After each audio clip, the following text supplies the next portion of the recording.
Imaginez une porte devant vous, une porte capable de transformer votre vie, vous donnant accès à une communion éternelle avec Dieu. Cette porte a un nom, un seul nom. Et aujourd'hui, je vais vous montrer comment la franchir. Ce nom, c'est Jésus, qui ouvre les portes du ciel et vous offre une communion que rien ni personne ne peut briser. Aujourd'hui, je veux vous montrer comment entrer par cette porte et accéder à la communion éternelle avec le Père. Combien de fois avons-nous prononcé le nom de Jésus sans vraiment comprendre la puissance qui réside en lui? Combien de fois avons-nous marché devant cette porte sans oser la franchir? Le grand prédicateur Charles Spurgeon disait que le nom de Jésus n'est pas simplement un mot, mais une clé qui ouvre les trésors du ciel. C'est une vérité qui doit pénétrer nos cœurs aujourd'hui. Regardez autour de vous. Tant de personnes cherchent la paix, la joie, le sens de leur existence. Elles frappent à toutes les portes, essaient toutes les philosophies, explorent toutes les religions. Mais il n'y a qu'une seule porte qui mène véritablement à la vie éternelle. Jésus lui-même nous le dit dans l'évangile de Jean chapitre 10, verset 9, « Je suis la porte. Si quelqu'un entre par moi, il sera sauvé. Il entrera et il sortira, et il trouvera des pâturages. » Mes amis, comprenez-vous ce que cela signifie? Jésus n'est pas une option parmi d'autres. Il n'est pas un chemin alternatif. Il est la porte unique. Et cette porte n'est pas fermée. Elle n'est pas gardée par des anges avec des épées de feu. Non. Cette porte est grande ouverte pour vous et moi. Mais elle porte un nom, Jésus-Christ. Quand Spurgeon prêchait sur ce sujet, il avait l'habitude de dire que le nom de Jésus est comme un parfum précieux, qui, lorsqu'il est répandu, remplit toute la maison de son arôme. Ce nom a le pouvoir de chasser les ténèbres, de briser les chaînes, de guérir les cœurs brisés. Ce n'est pas une formule magique, non. C'est la révélation de qui est Dieu pour nous, un sauveur, un rédempteur, un ami fidèle. Pensez à l'apôtre Pierre, lorsqu'il se tenait devant le conseil et déclarait avec audace dans les Actes chapitre 4, verset 12, « Il n'y a de salut en aucun autre, car il n'y a sous le ciel aucun autre nom qui ait été donné parmi les hommes, par lequel nous devions être sauvés. » Quelle conviction, quelle certitude! Pierre savait que le nom de Jésus n'était pas juste un nom parmi tant d'autres, c'était le nom qui sauve, qui libère, qui transforme. Mais pourquoi ce nom est-il si puissant? Permettez-moi de vous l'expliquer simplement. Le nom de Jésus représente tout ce qu'il est. Dieu fait homme venu sur terre pour porter nos péchés, mourir à notre place et ressusciter pour nous donner la vie éternelle. Quand vous invoquez le nom de Jésus, vous n'appelez pas un simple prophète ou un sage. Vous invoquez le Fils de Dieu vivant, celui qui a vaincu la mort, celui qui est assis à la droite du Père et qui intercède pour vous en ce moment même. Imaginez un instant. Vous vous tenez devant une immense porte en or massif. Cette porte représente l'accès à la présence de Dieu, à sa gloire, à sa paix parfaite. Sur cette porte, il y a une inscription, Jésus-Christ. Beaucoup regardent cette porte de loin, admirant sa beauté, mais peu osent en s'approcher. Pourquoi? Parce qu'ils pensent qu'ils ne sont pas assez bons, pas assez purs, pas assez dignes. Ils croient qu'ils doivent d'abord se perfectionner, accomplir des œuvres méritoires, gagner leur place. Mais écoutez bien cette vérité libératrice. Vous n'avez pas besoin de vous rendre digne pour entrer par cette porte. Jésus lui-même est votre dignité. Son nom est votre passeport. Sa grâce est votre invitation. Comme l'écrit Paul aux Éphésiens chapitre 2, versets 8 et 9, « Car c'est par la grâce que vous êtes sauvés, par le moyen de la foi. Et cela ne vient pas de vous, c'est le don de Dieu. Ce n'est point par les œuvres, afin que personne ne se glorifie. » Comprenez-vous l'immensité de cette grâce? Vous n'avez pas à grimper une montagne de bonnes actions. Vous n'avez pas à jeûner pendant des années. Vous n'avez pas à réciter 1000 prières pour mériter l'amour de Dieu. Non, tout ce que vous avez à faire, c'est venir à Jésus tel que vous êtes, avec vos blessures, vos échecs, vos doutes, et invoquer son nom avec un cœur sincère. Le nom de Jésus est puissant parce qu'il brise toutes les barrières. Peu importe votre passé, peu importe ce que vous avez fait ou ce qui vous a été fait, le nom de Jésus a le pouvoir de tout restaurer. Il peut prendre une vie brisée et en faire un chef-d'œuvre. Il peut transformer un cœur de pierre en un cœur de chair. Il peut donner un nouveau départ à celui qui pense que tout est perdu. J'ai vu des hommes et des femmes qui portaient le poids de années de culpabilité, qui vivaient dans les ténèbres du désespoir, être complètement transformés lorsqu'ils ont simplement prononcé le nom de Jésus avec foi. Ce n'est pas un conte de fées, mes amis. C'est la réalité du pouvoir de Dieu manifesté à travers le nom de son Fils. Si vous m'écoutez aujourd'hui et que vous ressentez ce vide dans votre cœur, cette soif de quelque chose de plus grand, de plus vrai, de plus profond, sachez que Jésus vous appelle. Il se tient à la porte de votre cœur et il frappe. Il ne force pas l'entrée. Il attend que vous lui ouvriez. Et quand vous le ferez, quand vous prononcerez son nom avec foi et que vous lui demanderez d'entrer dans votre vie, c'est là que commence la plus belle des aventures, une communion éternelle avec le Dieu vivant. Si cette parole touche votre cœur, je vous invite à vous abonner à cette chaîne pour recevoir davantage de messages qui fortifieront votre foi et nourriront votre âme. Et si vous désirez approfondir encore plus votre intimité avec Dieu, je vous encourage à découvrir notre e-book 21 jours pour restaurer votre intimité avec Dieu. Vous trouverez le lien dans le premier commentaire épinglé. C'est un outil précieux qui vous guidera dans votre marche quotidienne avec le Seigneur. Maintenant, permettez-moi de vous parler de ce qui se passe lorsque vous franchissez cette porte. Parce que voyez-vous, entrer par le nom de Jésus n'est pas la fin du voyage, c'est le commencement d'une relation vivante, dynamique, transformatrice avec le Dieu de l'univers. C'est là que commence véritablement la communion éternelle dont je vous parle. Qu'est-ce que la communion éternelle ? Ce n'est pas simplement un concept théologique abstrait réservé aux érudits. Non, mes amis. C'est une réalité pratique, tangible, que vous pouvez expérimenter dès aujourd'hui. La communion éternelle, c'est cette connexion intime avec Dieu qui transcende le temps, qui dépasse les circonstances, qui survit même à la mort physique. C'est marcher main dans la main avec votre Créateur, entendre sa voix, sentir sa présence, connaître sa paix.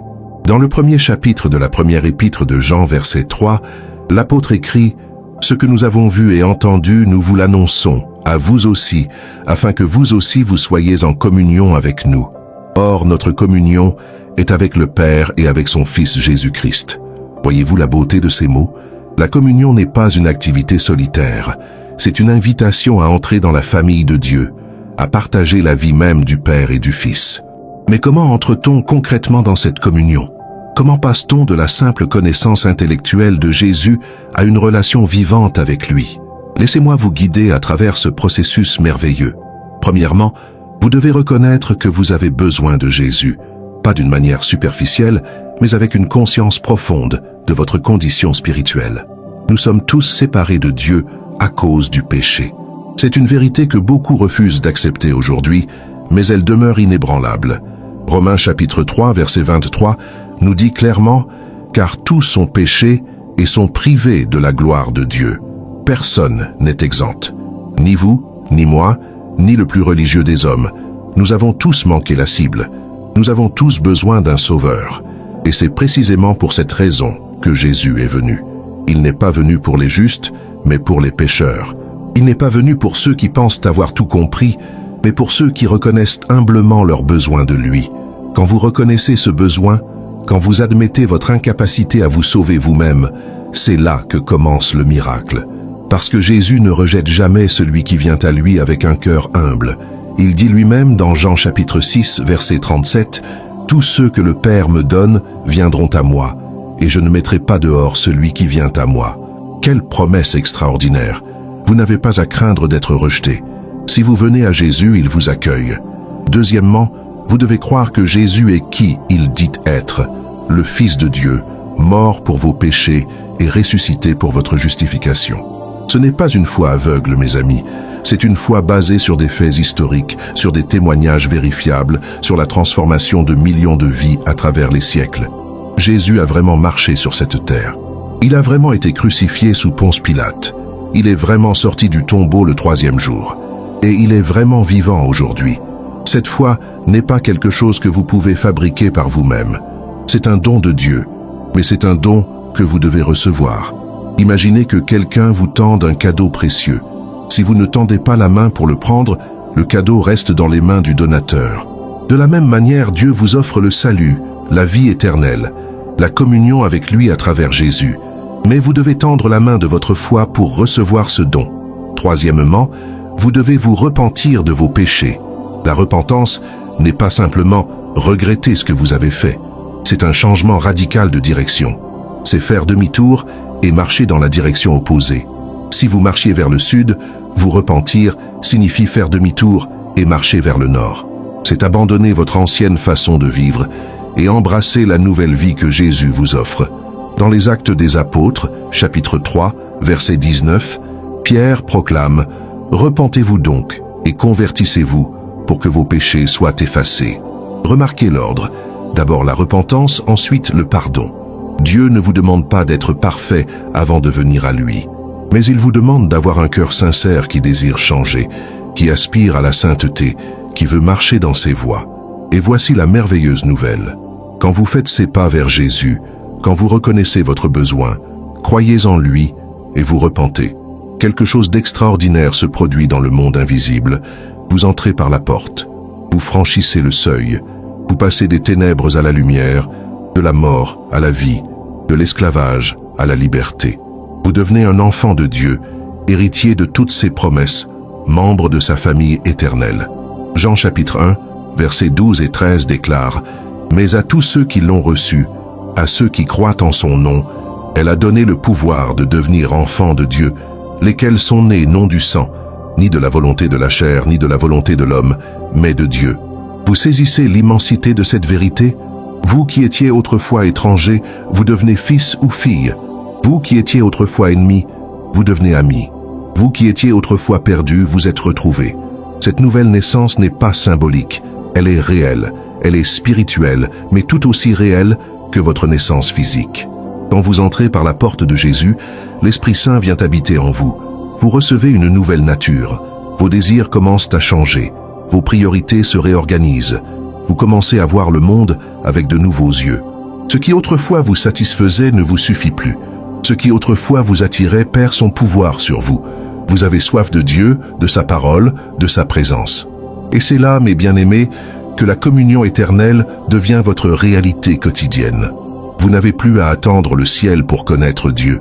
Vous pouvez le connaître maintenant. Vous pouvez lui parler à tout moment. Vous pouvez sentir sa paix au milieu de la tempête. Vous pouvez expérimenter sa joie malgré les circonstances difficiles. Vous pouvez puiser dans sa force quand vous vous sentez faible. Cette communion n'est pas réservée aux super saints ou aux pasteurs. Elle est pour chaque enfant de Dieu. Que vous soyez jeune ou âgé, riche ou pauvre, instruit ou simple, si vous êtes entré par la porte de Jésus, cette communion vous appartient. C'est votre héritage. C'est votre droit d'aînesse en tant qu'enfant de Dieu. Mais je veux aller plus loin avec vous aujourd'hui, parce que comprendre comment entrer par la porte n'est que le début. Ce qui compte vraiment, c'est comment vivre dans cette communion une fois que vous y êtes entré. Comment maintenir cette relation vivante? Comment approfondir cette intimité avec Dieu? Comment faire en sorte que cette communion ne devienne pas une routine vide, mais reste une source constante de vie et de transformation? Laissez-moi vous partager une vérité fondamentale. La communion avec Dieu n'est pas automatique. Elle nécessite votre participation active. Oui, c'est Dieu qui initie, c'est lui qui appelle, c'est lui qui ouvre la porte. Mais une fois que vous êtes entré, il vous invite à marcher avec lui, à grandir dans cette relation, à cultiver cette intimité.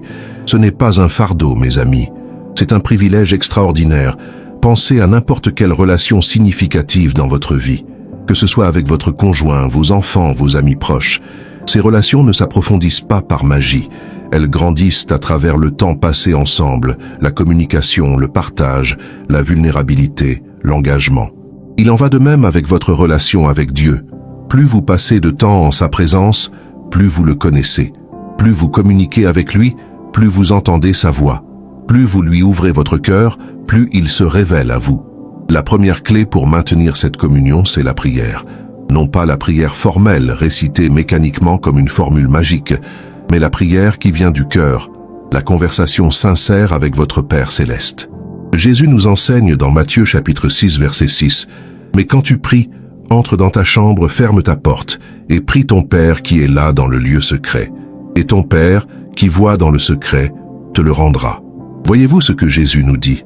La prière authentique n'a pas besoin de spectacle. Elle n'a pas besoin d'être longue ou éloquente. Elle a besoin d'être sincère. C'est dans le secret, dans l'intimité, que votre relation avec Dieu s'approfondit vraiment. C'est là que vous pouvez être complètement vous-même, sans masque, sans prétention.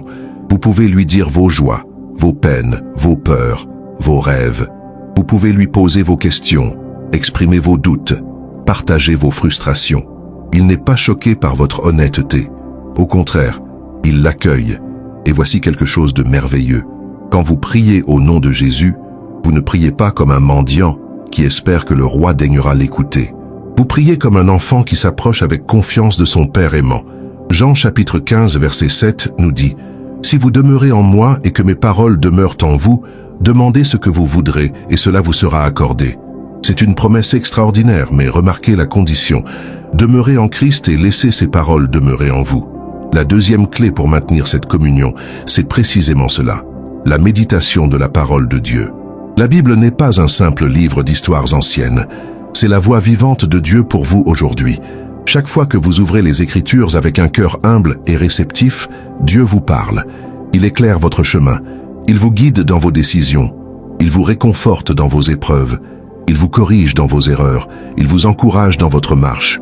Le psaume 119, verset 105 déclare « Ta parole est une lampe à mes pieds et une lumière sur mon sentier. » Dans un monde rempli de confusion, d'opinions contradictoires, de voix qui crient de toutes parts, la parole de Dieu est votre boussole fiable. Elle vous indique la vérité. Elle vous montre le chemin. Elle vous protège de l'erreur. Ne la négligez jamais. Faites-en votre nourriture quotidienne. Mais attention, il ne s'agit pas simplement de lire la Bible comme vous liriez un journal. Il s'agit de la méditer, de la ruminer, de la laisser pénétrer profondément dans votre cœur et votre esprit. Prenez un verset, un passage, et réfléchissez-y. Posez-vous des questions. Qu'est-ce que ce texte me révèle sur Dieu? Qu'est-ce qu'il me révèle sur moi-même? Comment puis-je appliquer cette vérité dans ma vie aujourd'hui? Laissez l'Esprit Saint vous enseigner. Il est votre guide intérieur, votre maître personnel. La troisième clé pour maintenir cette communion, c'est l'obéissance. Voilà un mot qui n'est pas très populaire aujourd'hui. Nous vivons dans une culture qui valorise l'indépendance, l'autonomie, le droit de faire ce qui nous plaît. Mais la véritable liberté, mes amis, ne se trouve pas dans l'absence de règles. Elle se trouve dans l'obéissance aimante à celui qui nous a créés et qui sait ce qui est vraiment bon pour nous.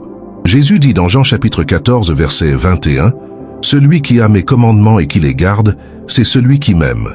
Et celui qui m'aime sera aimé de mon Père, je l'aimerai, et je me ferai connaître à lui. » Vous voyez le lien? L'obéissance n'est pas un fardeau légaliste, c'est une expression d'amour. C'est la preuve que vous prenez Dieu au sérieux, que vous lui faites confiance, que vous croyez qu'il veut votre bien. Et remarquez la promesse.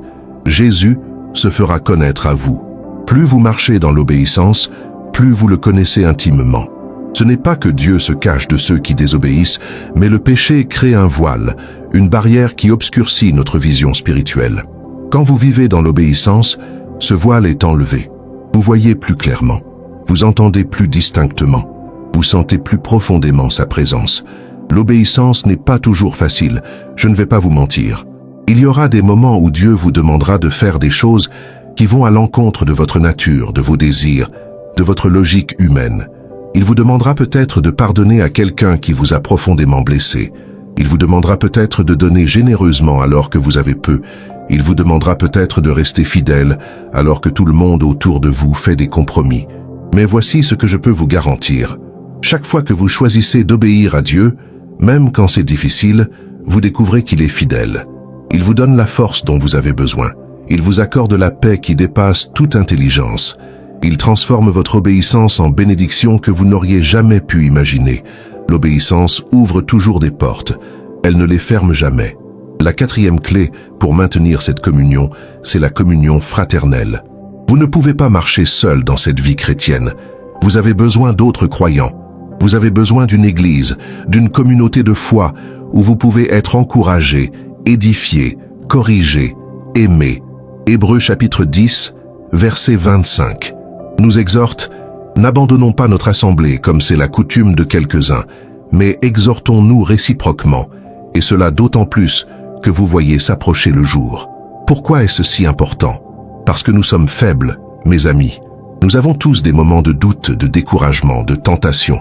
Quand vous êtes entouré de frères et sœurs qui marchent avec Jésus, ils peuvent vous relever quand vous tombez. Ils peuvent prier pour vous quand vous êtes faible.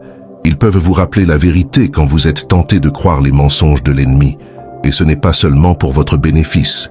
Vous aussi, vous avez quelque chose à apporter à la communauté. Vos dons, vos talents, votre témoignage, votre amour peuvent édifier d'autres personnes. Vous pouvez être l'instrument que Dieu utilise pour encourager quelqu'un qui traverse une vallée sombre. La communion fraternelle n'est pas un luxe optionnel. C'est une nécessité vitale pour votre croissance spirituelle et pour le bien de toute l'Église. Maintenant, je dois vous parler de quelque chose d'essentiel, quelque chose que beaucoup de prédicateurs préfèrent éviter parce que ce n'est pas toujours agréable à entendre. Mais je vous respecte trop pour vous cacher la vérité. Voici cette vérité. Vivre dans la communion avec Dieu ne signifie pas que votre vie sera toujours facile, que vous ne rencontrerez jamais de difficultés, que vous serez exempt de souffrances ou d'épreuves. Non, mes amis. En fait, Jésus nous a clairement avertis du contraire. Dans Jean chapitre 16, verset 33, Jésus déclare « Je vous ai dit ces choses afin que vous ayez la paix en moi. Vous aurez des tribulations dans le monde, mais prenez courage, j'ai vaincu le monde. » Remarquez qu'il ne dit pas « vous pourriez avoir » ou « vous aurez peut-être des tribulations ». Non, il dit « vous aurez des tribulations ». C'est une certitude. Mais remarquez aussi ce qu'il ajoute « prenez courage, j'ai vaincu le monde ». C'est précisément dans les moments difficiles que la puissance du nom de Jésus et la réalité de la communion éternelle se manifestent le plus glorieusement. Quand tout va bien, quand la vie est facile, il est facile de louer Dieu. Mais quand la tempête fait rage, quand les ténèbres vous entourent, quand vous ne comprenez pas pourquoi certaines choses vous arrivent, c'est là que votre foi est testée. C'est là que vous découvrez si votre communion avec Dieu est superficielle ou profonde. Permettez-moi de vous raconter une réalité que beaucoup de croyants expérimentent, mais dont peu osent parler. Il y a des moments dans la vie chrétienne où Dieu semble distant, où vos prières semblent rebondir contre le plafond, où vous ne sentez plus sa présence comme avant. Les saints à travers les âges ont appelé cela la nuit obscure de l'âme. Ce n'est pas que Dieu vous a abandonné. C'est souvent qu'il vous enseigne à marcher par la foi et non par les sentiments. Job, cet homme juste qui a tant souffert, a vécu cette expérience. Il a perdu ses enfants, ses biens, sa santé. Ses amis l'ont accusé. Sa femme lui a dit de maudire Dieu et de mourir. Il était dans les ténèbres les plus profondes. Pourtant, au milieu de sa souffrance, il a déclaré dans le chapitre 19, versets 25 à 27, « Mais je sais que mon Rédempteur est vivant et qu'il se lèvera le dernier sur la terre. Quand ma peau sera détruite, il se lèvera. Quand je n'aurai plus de chair, je verrai Dieu. Je le verrai et il me sera favorable. Mes yeux le verront et non ceux d'un autre. » Quelle foi extraordinaire! Au milieu de la perte totale, Job s'accroche à ce qu'il sait être vrai, même quand il ne comprend pas ce qui lui arrive. C'est cela, la communion éternelle. Ce n'est pas une relation basée sur ce que vous ressentez à un moment donné. C'est une relation ancrée dans la vérité immuable de qui est Dieu et de ce qu'il a promis. Les sentiments vont et viennent. Les circonstances changent. Mais Dieu reste le même hier, aujourd'hui et éternellement. Alors comment persévérer dans cette communion quand tout semble aller mal? Comment continuer à marcher avec Dieu quand vous traversez la vallée de l'ombre de la mort? Laissez-moi vous donner quelques vérités pratiques qui vous soutiendront.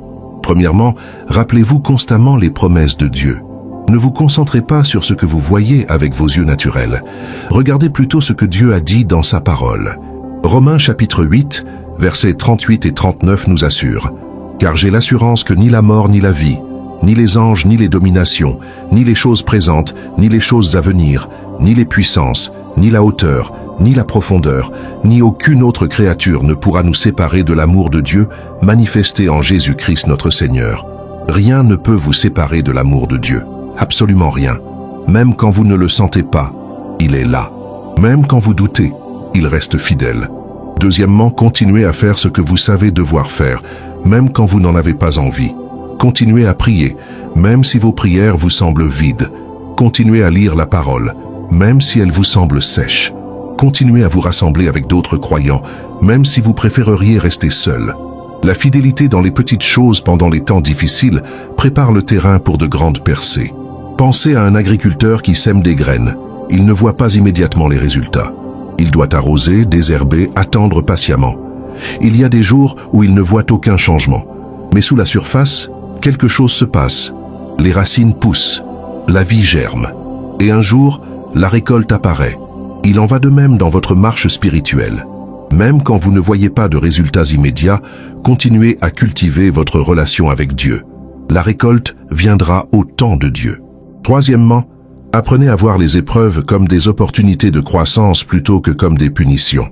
Dieu ne cause pas toutes les difficultés que vous rencontrez, mais il peut toutes les utiliser pour votre bien si vous lui faites confiance. Jacques, chapitre 1, versets 2 à 4 nous enseigne « Mes frères, regardez comme un sujet de joie complète les diverses épreuves auxquelles vous pouvez être exposés, sachant que l'épreuve de votre foi produit la patience. Mais il faut que la patience accomplisse parfaitement son œuvre, afin que vous soyez parfaits et accomplis, sans faillir en rien. Les épreuves ne sont pas des obstacles à votre croissance spirituelle. Elles sont souvent le moyen par lequel Dieu vous fait grandir. Elles révèlent ce qui est vraiment dans votre cœur. Elles purifient votre foi comme l'or est purifié par le feu. Elles vous enseignent la dépendance totale envers Dieu. Elles développent en vous le caractère de Christ. Quand vous comprenez cela, votre perspective change complètement. Vous ne cherchez plus à éviter toutes les difficultés.